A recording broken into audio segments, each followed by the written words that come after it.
ሰላም እንዴት ናችሁ? የአፍታ ንባብ ተከታታዮች፣ ዛሬ ይዤላችሁ የቀረብኩት የትምህርት ይዘት በአንድ አረፍተ ነገር ውስጥ ስለሚገኙ ስለ ባለቤት፣ ስለ ተሳቢ እና ስለ ማሰሪያ አንቀጽ ይሆናል ማለት ነው። ወደዚህ ትምህርት ከማለፋችን በፊት በባለፈው ትምህርታችን በምዕራፍ 1 በክፍል 2 ስር ያየነው ቃላት ሲጠብቁና ሲላሉ የሚኖራቸውን የትርጉም ወይም የፍቺ ልዩነትን ለማየት ሞክረናል። ዛሬ ደግሞ በአንድ አረፍተ ነገር ውስጥ ስለሚገኙ ባለቤት፣ ተሳቢና ማሰሪያ አንቀጽ ምንነት የምናወራ ይሆናል ማለት ነው። እንግዲህ አንድ አረፍተ ነገር ቢያንስ በውስጡ 3 ነገሮችን መያዝ አለበት።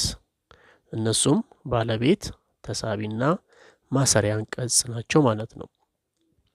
እያንዳንዳቸው ምንነታቸውን ለማየት ባለቤት ማለት በአረፍተ ነገር ውስጥ ድርጊቱን የሚፈጽመው አካል ወይም ስለሱ የሚነገር ወይም ድርጊት ስለሚፈጽመው ነገር የሚያወራ ይሆናል ማለት ነው። በሌላ አነጋገር ባለቤት ማለት በአንድ አረፍተ ነገር ውስጥ ወይም በአንድ ቃል ላይ ድርጊቱን የሚፈጽመው አካል ወይም ድርጊቱን የሚከውነው አካል ብለን እንጠራዋለን ማለት ነው። ስለዚህ በዚህ መልክ መመልከት ይቻላል።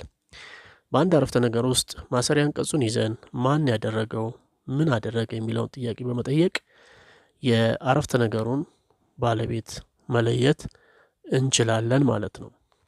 ምሳሌ እንመልከት። ምሳሌ 1 አልማዝ መጽሐፍ አነበበች ይላል። አልማዝ መጽሐፍ አነበበች።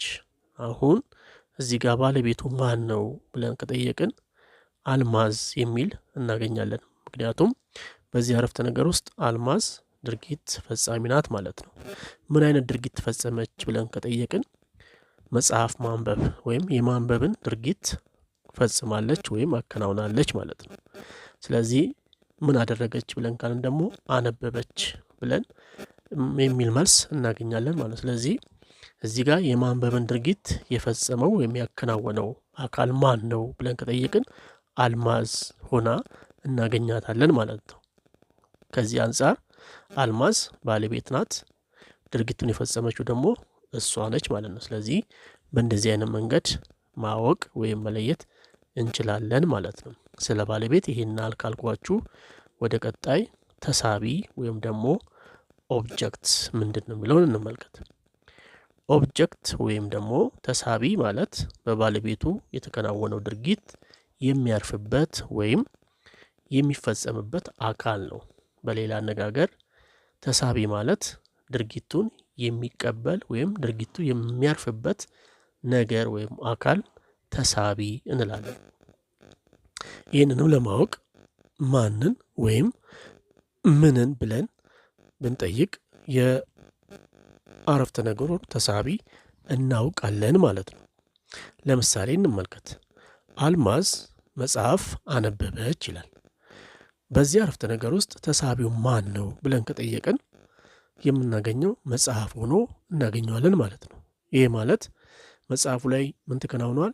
የመነበብ ወይ ደግሞ የማንበብ ድርጊት አርፎበታል ማለት ነው። ስለዚህ የተነበበው ነገር ምንድን ነው ብለን ካልን መጽሐፍ ነው የተነበበው። ስለዚህ ድርጊት አርፎበታል ማለት ነው።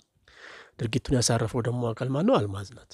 በመጀመሪያው ለማየት እንደሞከር ነው አልማዝ ባለቤት ናት፣ መጽሐፍ ተሳቢ ነው፣ አነበበች የሚለው ደግሞ ማሰሪያ አንቀጽ ይሆናል ማለት ነው። ስለዚህ ማን ብለን ስንጠይቅ አልማዝ፣ ምን አደረገች ብለን ስንጠይቅ ደግሞ መጽሐፍ አነበበች የሚል እናገኛለን። ስለዚህ መጽሐፍ የሚለው ተሳቢ ነው፣ ድርጊት ታርፎበታል ማለት ነው። ከዚህ አንጻር መጽሐፉ ተሳቢ ነው። ንባቡ የተካሄደው ደግሞ በሷ ወይም ደግሞ በሱ ይሆናል ማለት ነው። ወደ ሶስተኛው የአረፍተ ነገር ክፍል ስንሸጋገር የምናገኘው ማሰሪያ አንቀጽ ወይም ቨርብ ብለን የምንጠራው ነው። በእንግሊዝኛ አጠራሩ ቨርብ ብለን እንጠራዋለን። ይሄ ማለት ምን ማለት ነው? ማሰሪያ አንቀጽ ማለት በአረፍተ ነገር ውስጥ መዝጊያ ሲሆን ድርጊቱን ወይም ኩነቱን ይገልጻል ማለት ነው። የተከናወነውን ድርጊት ወይም ኩነት ይገልጻል ማለት ነው። ስለዚህ ማሰሪያ አንቀጽ ማለት በአረፍተ ነገር መጨረሻ ላይ መጥቶ አረፍተ ነገሩን የሚቋጭ ወይም የሚዘጋ ቃል ወይም የቃል ክፍል ነው ማለት ነው። ያለ ማሰሪያ አንቀጽ አረፍተ ነገሩ የተሟላ ሀሳብ ሊሰጥ አይችልም። ያ ማለት ማሰሪያ አንቀጽ የሌለው አረፍተ ነገር ልንል አንችልም። ስለዚህ ማሰሪያ አንቀጽ ማለት መቋጫ፣ የሀሳብ መቋጫ፣ የሀሳብ መግቻ እና መደምደሚያ ብለን መሰየም እንችላለን። በአማርኛ ሰዋሰው ደንብ መሰረት ማሰሪያ አንቀጽ ሁልጊዜም የሚቀመጠው በአረፍተ ነገሩ መጨረሻ ላይ መሆኑን ያው መዘንጋት የለብንም። ማሰሪያ አንቀጽ ብለን ስንል ሁሌ የሚገኘው መገኛ ቦታው በአረፍተ ነገሩ መጨረሻ ላይ መጣና ሀሳቡን ወይም ደግሞ የአረፍተ ነገሩን መልእክት ይቋጭልናል ወይም ያስርልናል ወይም ደግሞ ይደመድምልናል ማለት ነው። እንግዲህ ተማሪዎች ይህን አልካልን እስኪ በአረፍተ ነገር እንመልከታቸው። የሶስቱን ያየናቸው ነገሮች በአረፍተ ነገር እናዳብራቸው። ምሳሌ 1 ጥቁሩ ውሻ ትልቁን ዶሮ ገደለው ይላል። ጥቁሩ ውሻ ትልቁን ዶሮ ገደለው። በዚህ አረፍተ ነገር ውስጥ ባለቤቱ ማን ነው? ተሳቢው ማን ነው? ማሰሪያ አንቀጹስ ማን ነው የሚለውን እንመልከት። ጥቁሩ ውሻ ትልቅ ዶሮ ገደለ። ድርጊቱ የፈጸመው አካል ወይም ድርጊት ፈጻሚው ማን ነው? ጥቁሩ ውሻ ነው። ውሻው ነው ድርጊት የፈጸመው። እዚህ ጋር ምን አይነት ድርጊት ፈጸመ ስንል ምን አደረገ? ዶሮውን የገደለው። ስለዚህ ባለቤቱ ውሻው ይሆናል፣ ተሳቢው ደግሞ ዶሮው ይሆናል፣ ገደለው የሚለው ደግሞ ማሰሪያ አንቀጽ ይሆናል ማለት ነው። ምሳሌ 2 እንመልከት። ሰውየው ሞተ።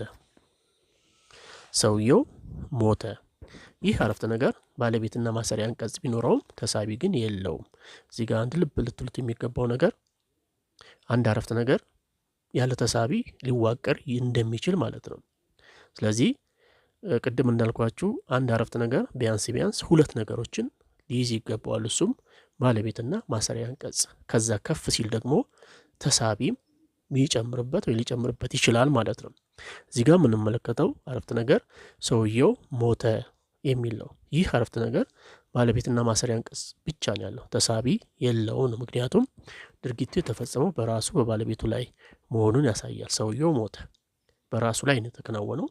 ድርጊቱ ፈጻሚው ሰውየው ቢሆንም ድርጊቱ ያረፈበት ግን በራሱ በሰውየው ላይ ነው ማለት ነው። ይሄን አገላለጽ ሞተ የሚለው ቃል ብዙ ጊዜ ኢ ተሻጋሪ ግሶች ወይም ደግሞ ተሻጋሪ ግሶች ተሻጋሪ ግሶች አሊያም ደግሞ ኢሳቢ ግሶች ብለን የምንጠራቸው። ሞተ ድርጊቱ የተከናወነው በራሱ ላይ ነው፣ ያከናወነው እሱ ራሱ ነው። ስለዚህ እንደዚህ አይነት ከአንዱ ሀሳብ ሌላ ሀሳብ የማይሸጋገሩ ሲሆኑ እነኚህ ኢሳቢ ግሶች ወይም ኢተሻጋሪ ብለን እንጠራቸዋለን ማለት ነው። ስለዚህ ከዚህ አንጻር መመልከት ትችላላችሁ።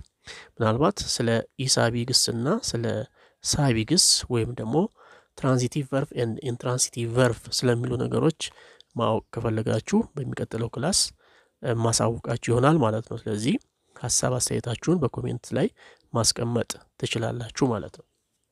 ወደ ቀጣዩ ስንሄድ በምሳሌ 2 ስር ያየነው ግስ ሞተ የሚለው ሲሆን ይሄ ኢሳቢ ግስ ወይም ኢተሻጋሪ ይባላል ማለት ነው።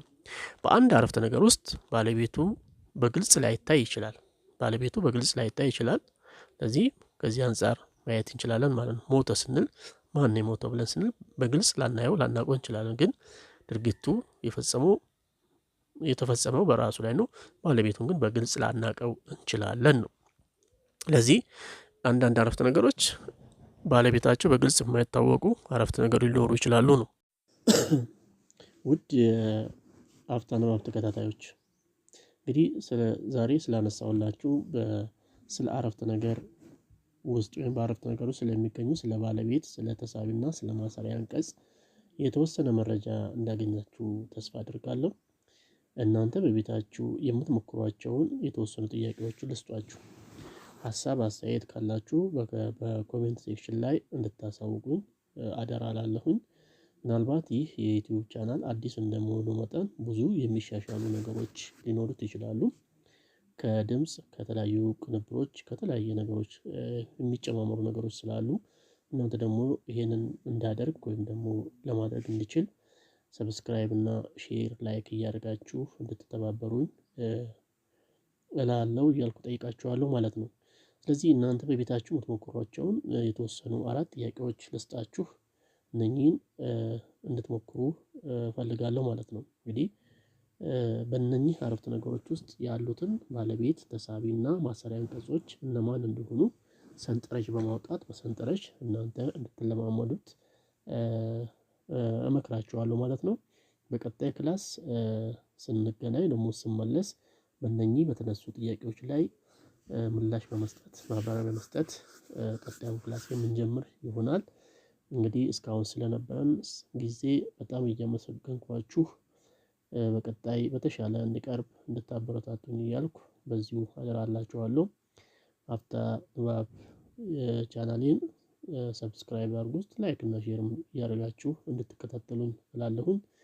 እንግዲህ እኛ ለእኛ በመተባበር ወደ ከፍታ እንድንሄድ እላችኋለሁ ማለት ነው። እንግዲህ እናንተም በደንብ አድርጋችሁ እያዳመጣችሁ ከውስጡ የምትፈልጉትን ነገር እየወሰዳችሁ ማስታወሻዎቹም በሚመቹ መንገድ የቀረቡ ስለሆኑ እነሱ በደንብ እያያችሁ